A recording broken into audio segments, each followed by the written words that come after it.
सब लोग मस्जिद में बैठे थे। दिलों में एक ही इंतजार था कि कब रसूल खुदा तशरीफ लाएंगे। आजान में अभी वक्त बाकी था। देखो, हजरत रसूल अकरम सल्लल्लाहु अलैहि वसल्लम तशरीफ ला रहे हैं। नमाज के बाद हजरत रसूल खुदा सल्लल्लाहु अलैहि वसल्लम ने खिताब फरमाया और सब दिल ठहर गए। तुम मेरे असहाब हो, मेरे भाई वो हैं जो मुझे देखे बगैर मुझ पर ईमान लाएंगे। खुदा की कसम, मैं इनके नाम जानता हूं। वो लोग अपने दीन की हिफाजत के लिए बहुत ज्यादा मुश्किलात से दो चार होंगे। ये वो चिराग हैं जो लोगों को हिदायत करते हैं। काश मैं भी उन लोगों को देख सकता। उनका ईमान तमाम लोगों से बेहतर है, क्योंकि सियाही कागज पर ईमान लाए हैं।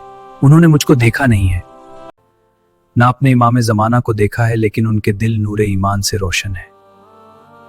जब आन हजरत की बात यहां तक पहुंची, हम सब सोच में पड़ गए कि जिन्होंने अपने तमाम कुव्वत के साथ जंगों में आन हजरत के साथ शिरकत की है, पैगंबर के भाई नहीं हैं, बल्कि जो मुस्तकबिल में आएंगे वो पैगंबर के भाई हैं।